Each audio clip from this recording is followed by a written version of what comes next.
తేలుకుట్టిన దొంగలు బీసీలను మోసం చేసిన ఆ రెండు పార్టీలు బీసీల రిజర్వేషన్లపై గప్చుప్ చేసిందంతా చేసి మౌనముద్ర వేసుకున్న బీజేపీ బీఆర్ఎస్ పార్టీలు దోషులుగా తేల్చిన జనాలు ఆ రెండు పార్టీలపై గుర్రుగా బీసీ సమాజం చేయాల్సిందంతా సైలెంట్గా చేసేశారు. మాకేం తెలియదన్నట్టుగా తేలుకుట్టిన దొంగల్లా ఇప్పుడు కిమ్మనడం లేదు. అమాయకంగా ఫేస్ ఒకటి పెట్టి మహా గొప్పగా నటించేస్తున్నారు. కానీ బీసీలు ఈ మోసపూరిత రెండు పార్టీల అసలు రూపం పసిగట్టాయి. ఆ పార్టీల నిజస్వరూపం ఏమిటో స్పష్టంగా తెలుసుకున్నాయి. నోటికాడి తమ ముద్దను లాక్కొని పైశాచికానందం పొందుతున్న బీజేపీ బీఆర్ఎస్ పార్టీల అసలు రంగు నిగ్గు తేలిపోయింది. దీంతో కర్రు కాల్చి వాత పెట్టేందుకు రెడీ అయింది బీసీ సమాజం. న్యాయస్థానాలను ఆశ్రయించేది వారే, స్టే వచ్చేదాకా తెర వెనుక ప్రత్యక్షంగా కుట్రలకు తెరలేపేది వారే. కానీ తమకేమీ తెలియదన్నట్టు ఓ వెర్రిముఖం పెట్టి జనం అమాయకులని భావిస్తూ ఉంటారు. ఇక్కడ బీఆర్ఎస్ అడ్డుకుంటుంది, అక్కడ బీజేపీ బీసీ బిల్లులను తొక్కి పెడుతుంది.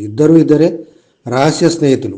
పార్టీలు వేరు, ముఖాలు వేరు, కానీ అంతిమ లక్ష్యం ఒకటే, బీసీలను మోసం చేయడం, వారికి రాజ్యాధికారం రాకుండా అడ్డుకోవడం. ఇప్పుడు వారిద్దరి మిత్రుల మనస్సు పులకించిపోతున్నట్టుంది. అనుకున్నది సాధించుకున్నారు కదా, కానీ నవ్వాపుకుంటున్నావు కదరా అని అదేదో సినిమాలో బ్రహ్మానందం జూనియర్ ఎన్టీఆర్ను అన్నట్టుగా బీజేపీ బీఆర్ఎస్ రెండు ఒకటై ఈనాడు పేదల పక్షం బీసీలకు 42% రిజర్వేషన్ ఇవ్వాలని కట్టుబడి కాంగ్రెస్ ప్రభుత్వం చట్టం చేసి దాన్ని అమలు చేస్తూ నోటిఫికేషన్ ఇచ్చిన తర్వాత కూడా ఇటు బీఆర్ఎస్ బీజేపీ కుమ్మక్కై కోర్టులో కేసేసి స్టే తీసుకొచ్చే ప్రయత్నం చేసింది ఇక్కడ ఒకటి.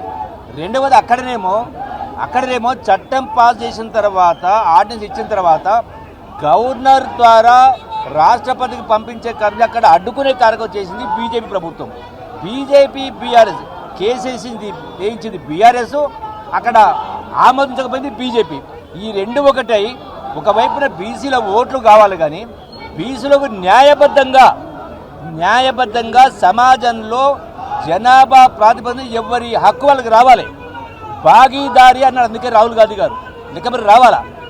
బీసీ సమాజం ముందు వీరు దొరికిపోకుండా ఉండేందుకు నయా నాటకానికి తెరతీస్తున్నారు. కానీ బీసీ సమాజం ఆ ఇద్దరి మిత్రుల ద్రోహాన్ని పసిగట్టింది. వీరి వల్లే తమ నోటికాడికి వచ్చిన ముద్ద చేజారిపోయిందని గ్రహించింది. ఇక వీరిద్దరూ వేసే వెర్రిమొర్రి వేషాలను నమ్మే స్థితిలో బీసీలు లేరు. ఇప్పుడు ఇదే ఆగ్రహం అంతటా పెళ్ళుబుక్కుతున్నది. బీసీ లోకమంతా ముక్తకంఠంతో దీనికి వెనుక ఉన్న ఈ ప్రధానమైన రెండు పార్టీల కుట్రదారుల కుట్రలను తుత్తునియలు చేసేందుకు రెడీగా ఉంది. తెలంగాణ రాష్ట్రంలో ముఖ్యమంత్రి రేవంత్ రెడ్డి గారి సారథ్యంలోని కాంగ్రెస్ సర్కారు బీసీ ప్రజలకు 42% రిజర్వేషన్ ఇవ్వాలని చెప్పి కట్టుబడి ఉండి బీసీ సమాజానికి న్యాయబద్ధంగా 42% రిజర్వేషన్ ఇవ్వాలని రెండు బిల్లులపై శాసనసభలో ఆమోదించి కేంద్రానికి పంపిస్తే ఒక పక్క బీజేపీ, మరొక పక్క బీఆర్ఎస్ రెండు ఒకటై ఇలా బీసీలకు హక్కుగా రావాల్సినటువంటి 42% రిజర్వేషన్ ను రాకుండా నోటికాడి బుక్కను అడ్డుకోవడం జరిగింది. ఈ సందర్భంగా మేము తెలియజేస్తా ఉన్నాం, అసెంబ్లీలో రెండు బిల్లులపై తీర్మానం చేసి కేంద్ర ప్రభుత్వానికి పంపిస్తే ఈ సవట దద్దమ్మలు తెలంగాణ రాష్ట్రంలో ఉన్నటువంటి ఎంపీలు, బీజేపీ పార్టీ ఎంపీలు, ఎమ్మెల్యేలు, ఎమ్మెల్సీలు ఏ ఒక్కరు కూడా బీజేపీ కేంద్ర ప్రభుత్వం మీద ఒత్తిడి తీసుకొచ్చి రెండు బీసీ బిల్లుల మీద సంతకాలు పెట్టించకుండా ఆ విధంగా అడ్డుకొని ఇవాళ తెలంగాణ బీసీ సమాజానికి ద్రోహం చేసినారు. మరొక పక్క బీఆర్ఎస్ పార్టీ తెలంగాణ రాష్ట్రంలో ఇవాళ బీసీలకు హక్కుగా రావాల్సిన హక్కు రాకుండా చేయాలి, రాజకీయంగా వాళ్ళు సర్పంచులు, ఎంపీటీసీలు, జడ్పీటీసీలు అయితే ఎక్కడ మా అధికారానికి వాళ్ళు అడ్డొస్తారో, మా అధికారం రాకుండా వాళ్ళు కారణమవుతారో అని చెప్పి భయపడి ఇవాళ హైకోర్టులో, సుప్రీంకోర్టులో కేసులు వేసి ఈ విధంగా 42% రిజర్వేషన్ ను అడ్డుకోవడానికి ఇవాళ బీఆర్ఎస్ పార్టీ కారణం అయ్యింది. ప్రజలారా ఆలోచన చేయండి. తెలంగాణ రాష్ట్ర సర్కారు, ముఖ్యమంత్రి రేవంత్ రెడ్డి గారు ఇచ్చిన మాటకు కట్టుబడి ఉండాలి. చిత్తశుద్దితో ఇవాళ తెలంగాణ రాష్ట్రంలో బీసీలకు 42% రిజర్వేషన్ ఇస్తా ఉంటే ఇవాళ బీజేపీ బీఆర్ఎస్ రెండు ఒకటై మీకు రావాల్సినటువంటి 42% రిజర్వేషన్ రాకుండా చేయడమే కాకుండా తెలంగాణ రాష్ట్రంలో ఇవాళ సర్పంచ్ ఎన్నికలు, ఎంపీటీసీ, జడ్పీటీసీ ఎన్నికలు జరగకుండా కారణమైననే మాట మీకు తెలియజేస్తా ఉన్నాం.